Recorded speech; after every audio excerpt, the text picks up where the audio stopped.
Donor darah adalah aktivitas yang dilakukan seseorang secara sadar dan sukarela untuk diambil darahnya yang kemudian akan digunakan untuk transfusi darah.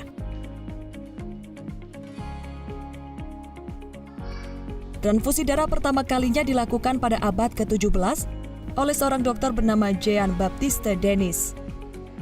Saat itu, Dr. Jean mencoba melakukan transfusi darah domba ke tubuh manusia. Namun usaha itu gagal. Hal tersebut berikan motivasi baru di dunia kedokteran untuk mengembangkan sistem transfusi darah. Metode penyembuhan menggunakan transfusi darah sukses dilakukan setelah Karl Steiner menemukan sistem klasifikasi darah menjadi golongan A, B, AB, dan O di awal abad ke-19. Sejarah medis mencatat, transfusi darah pertama dengan sukses dan aman dilakukan pada tahun 1907. Yang dilakukan oleh Dr. Ruben Ottenberg di Rumah Sakit Mount Sinai, New York, Amerika Serikat. Perang Dunia Pertama menjadi momentum di mana transfusi darah menjadi pengobatan dan aksi kemanusiaan secara masif. Kala itu, transfusi darah berhasil menyelamatkan banyak nyawa prajurit.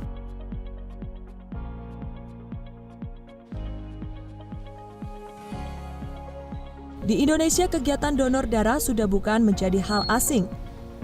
Aksi persuasif untuk mendonorkan darah sering terdengar di berbagai daerah yang diserukan lembaga seperti Palang Merah Indonesia dan lembaga sejenis. Tidak hanya sebagai penyambung nyawa, ketersediaan kantong darah juga menjadi sangat krusial dikala ada kejadian luar biasa, seperti wabah penyakit atau bencana alam.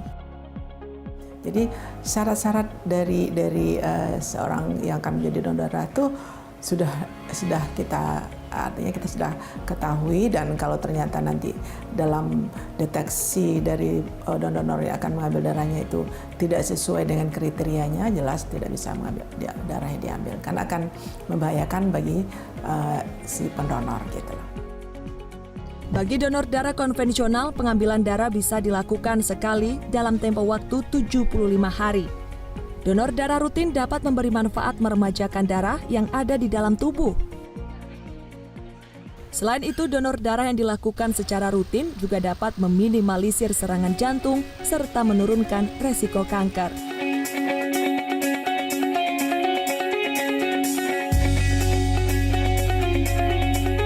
Di tengah masyarakat berkembang beragam isu mengenai hal negatif terkait donor darah.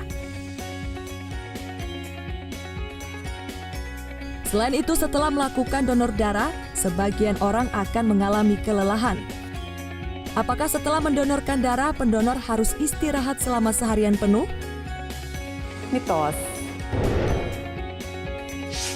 Karena setelah donor darah, seseorang tidak perlu beristirahat sampai 1 harian penuh. Mungkin dia hanya perlu beberapa jam menghindari aktivitas yang berat. Saat akan mendonorkan darah, pendonor juga mesti benar-benar fit. Namun benarkah pendonor darah yang sedang menderita flu atau penyakit ringan lainnya tidak boleh mendonorkan darahnya? Fakta. Karena seorang donor itu harus benar-benar sehat kondisinya, baru dia boleh menyumbangkan darahnya. Kenapa? Karena pasien yang membutuhkan darah dari donor adalah orang yang sakit. Setelah donor darah, makan dan minum yang banyak juga disarankan agar memulihkan diri setelah kehilangan cukup banyak darah. Apakah donor darah tidak menyebabkan obesitas atau kegemukan? Fakta. Donor darah tidak menyebabkan kegemukan. Justru dengan kita menjadi donor darah, kita ingin hidup lebih sehat. Makan kita akan lebih bergizi, lebih teratur, juga dengan aktivitas olahraga lebih teratur, maka seseorang akan lebih sehat. Darah hasil donor nantinya akan digunakan oleh pasien yang membutuhkan. Namun apakah benar orang yang memiliki tato tidak diperbolehkan untuk donor darah? Fakta. Memang kalau baru saja membuat tato di tubuhnya, maka orang tersebut harus ditunda dulu waktu penyumbangan darahnya. Tetapi memang ada jangka waktu tertentu, misalnya 6 bulan. Dengan banyaknya darah yang diambil, apakah nantinya pendonor darah akan mengalami penurunan kekebalan tubuh? Mitos. Karena seperti tadi sudah dijelaskan di awal bahwa kalau kita mau menjadi seorang donor darah, itu akan memotivasi kita untuk hidup lebih sehat, makan lebih teratur, lebih berolahraga, maka kekebalan tubuh juga akan lebih meningkat. Tak setiap orang mau mendonorkan darahnya, dan tak setiap yang mau mendonorkan bisa melakukannya. Ada persyaratan yang harus dipenuhi sebelum memberi. Kolonel Igede Widarma Suyasa, salah seorang perwira TNI Angkatan Udara yang memiliki perhatian terhadap kemanusiaan. Igede rutin menyumbangkan darahnya. Tak sekedar mendonorkan darah, Igede merupakan pendonor rutin aparesis, jenis donor yang awalnya dipopulerkan oleh rumah sakit kanker.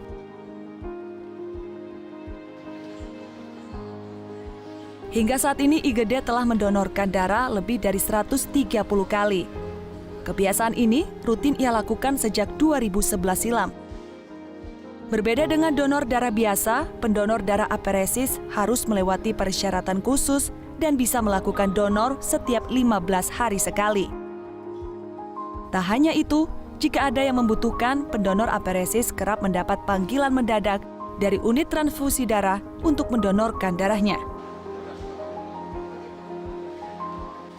Donor darah biasa atau lebih dikenal dengan donor darah konvensional butuh interval 60 hari setiap kali menyumbangkan darahnya. Sebagai perwira menengah TNI Angkatan Udara, Igede Suyasa dikenal sebagai sosok yang baik oleh teman-temannya sejak masih menjalani pendidikan di Akademi Militer. Berasal dari Pulau Dewata, Igede tak sungkan untuk berteman dengan siapa saja. Ia juga dikenal sebagai orang yang disiplin dalam hal kesehatan. Saat ini, Kolonel Gede Suyasa aktif sebagai dosen di Sekolah Staf dan Komando TNI Angkatan Udara. Pak Gede ini adalah perwira yang pintar, ya pintar artinya mempunyai skill dan kelebihan akademis yang rata-rata dari teman-teman lainnya. Saya harus mengakui saya pun kalah. Jadi kalau kepintaran dalam ilmu matematika, apalagi statistik, ilmu pasti, ilmu alam, dan yang saya tahu Pak Gede ini orangnya sangat disiplin kalau menyangkut kesehatan. Kolonel Gede Suyasa dikaruniai 6 orang anak. Belatar belakang militer, Kolonel Gede dipandang sebagai ayah yang tegas. Di mata sang anak, Igede merupakan sosok ayah yang selalu menanamkan nilai-nilai kedisiplinan dalam kehidupan sehari-hari. Galak banget. Kalau apa galak banget, cuman galaknya papa itu lebih ke disiplin banget sih. Disiplinnya yang kayak emang nggak ada bangun siang tuh, namanya bangun siang nggak boleh, nggak ngerjain tugas, nggak belajar itu nggak boleh. Terus apa-apa kabarin, nggak boleh pulang malam sih paling gitu-gitu. Cuman kayak emang saya sebagai sosok orang tua yang emang masih wajar aja sih. Sebagai kepala keluarga, Igede juga dikenal sebagai sosok yang hangat dan menjadi teman akrab bagi semua buah hatinya. Tak hanya lingkungan kerjanya, Kolonel Gede Suyasa juga selalu mengajak keluarganya untuk melakukan donor darah. Seperti sang istri, Diah Suhandini, yang juga rutin mendonorkan darahnya ke Palang Merah Indonesia setiap 3 bulan. Pesannya dia itu ke kita semua di rumah, jadi orang baik. Gitu. Dia selalu bilang ke kita ya di rumah, ke anak-anak terutama, jadilah orang baik dan banyak membantu orang. Itu. Semangat Igede dalam berbagi terhadap sesama patut menjadi panutan. Kewajiban sebagai perawat NKRI wilayah udara menyemangatinya untuk terus berbagi. Konsistensi Igede dalam mendonasikan darahnya terus bertahan hingga sekarang. Tak hanya ia dan lingkungan kecilnya, ia selalu menyerukan agar kita selalu berbagi terhadap sesama. Misi kemanusiaan dapat dilakukan dengan beragam cara. Donor darah dapat menjadi jalan bermakna nan mulia. Bersama Kolonel TNI Angkatan Udara Igede Widarma Suyasa dalam Bicara Indonesia.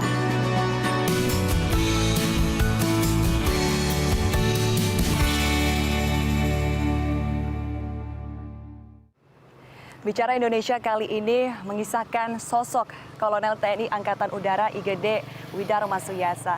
Dan di tengah-tengah kami sudah hadir Pak Gede.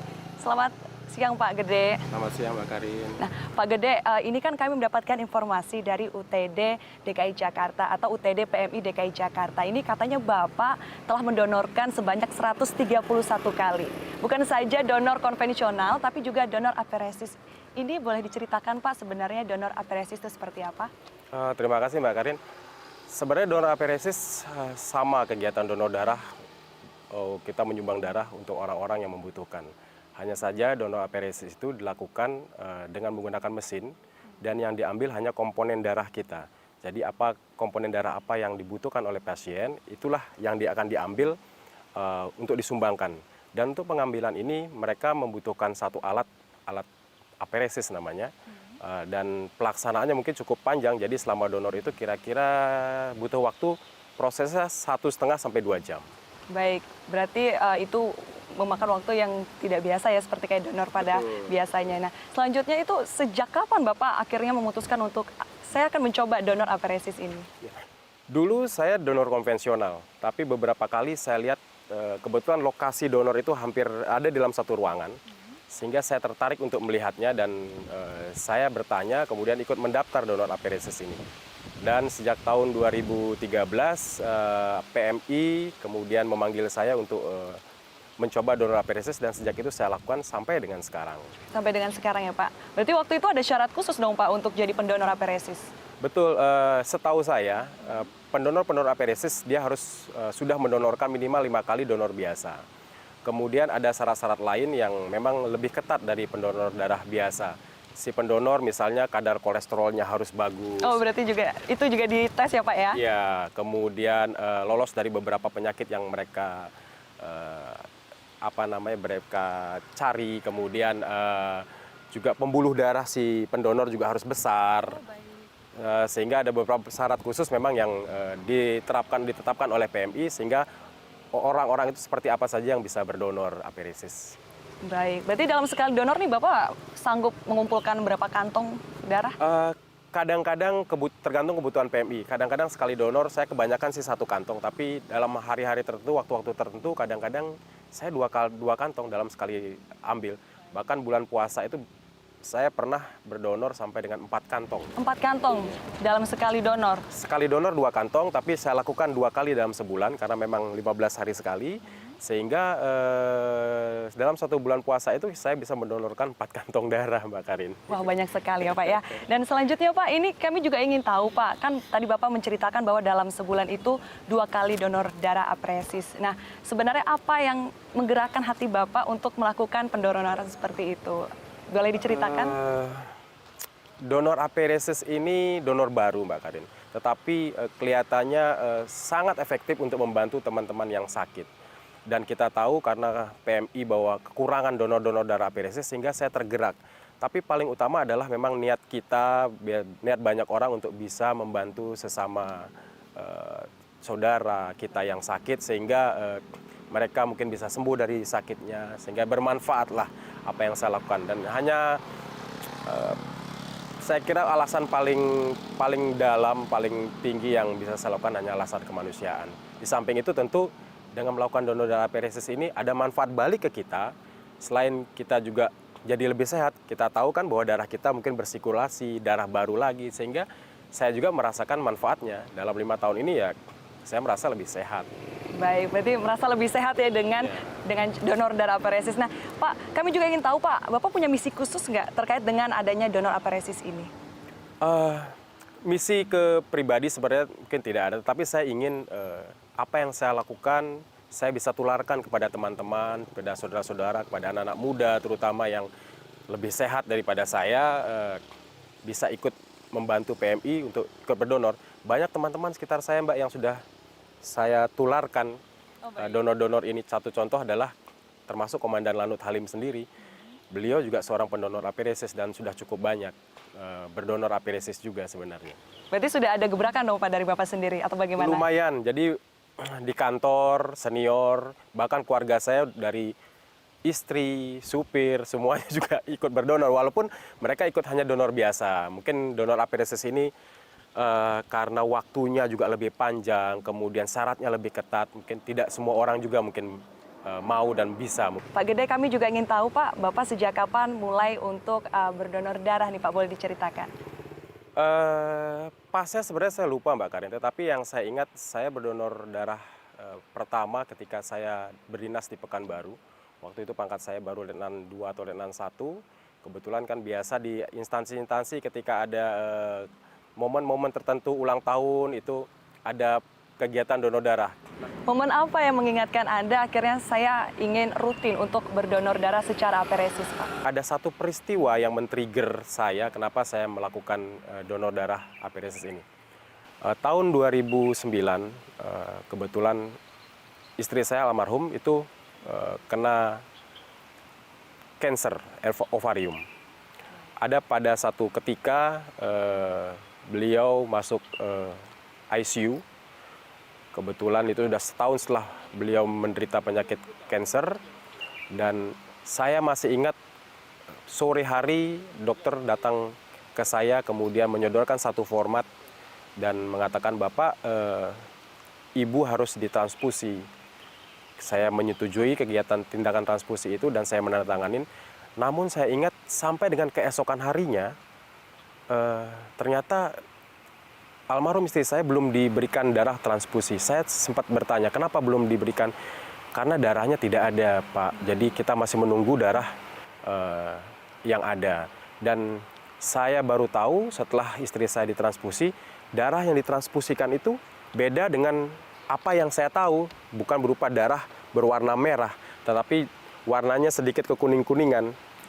Nah, karena saya sudah beberapa kali donor ke PMI dan kebetulan saya pernah melihat ada beberapa orang yang berdonor sama seperti darah yang disumbangkan ditransfusikan ke istri saya. Cuma waktu itu saya berpikir itu orang cuci darah karena donor ini menggunakan mesin. Kemudian tahun 2010 bulan Oktober istri saya meninggal. Ketika saya punya kesempatan lagi kembali ke PMI, saya donor, kemudian saya menanyakan hal tersebut ke petugas PMI. Dari sanalah dijelaskan bahwa apa yang dilakukan oleh orang-orang yang berdonor darah dengan warna kuning tadi itu adalah donor darah aperesis namanya. Dan saya baru tahu pada saat itu ternyata ada donor darah yang berbeda selain donor darah merah. Dan mulai saat itulah saya rutin melakukan setiap 15 hari sampai dengan hari ini. Terus Pak, kalau misalnya berbicara soal pengalaman menarik apa atau unik apa yang pernah Bapak alami nih? Saya pernah, seingat saya 2 kali ditelepon di atas jam 11 malam oleh PMI. Pak Gede, bisa nggak Bapak donor? Saya bilang, kapan? Besok pagi? Enggak Pak, sekarang. Sehingga saya harus pergi jam 11 malam. Itu langsung Pak? Langsung ke 11 malam, saya ajak istri saya, dia nyupirin saya pergi ke PMI sampai dengan jam 1:30, 2 malam. Saya sumbangkan darah di sana, setelah itu baru kembali. Karena memang prosesnya lama, Mbak. Jadi banyaklah peristiwa unik. Selanjutnya Pak, ada pesan khusus nggak Pak untuk para pemuda yang ada di Indonesia? Mengingat kan kalau anak-anak muda ini masih ada keinginan untuk donor tapi takut karena melihat jarum suntik atau trauma pernah mendonorkan tapi terjadi memar, itu ada pesan khusus Pak? Saya kira jangan dulu takut sebelum kita mencoba. Karena saya yakin semua orang bisa melakukan, Mbak Karin. Kalau saya yang umurnya sudah hampir tua ini bisa, saya yakin anak-anak muda pun bisa. Efek sampingannya adalah tambah sehat. Sehat secara fisik, juga psikis. Karena ketika orang membantu orang lain, Mbak, secara tidak langsung ada rasa bahagia sebenarnya. Ada rasa bahagia? Ya. Oke, baik. Berarti kayak merasa seperti kepuasan tersendiri, Pak?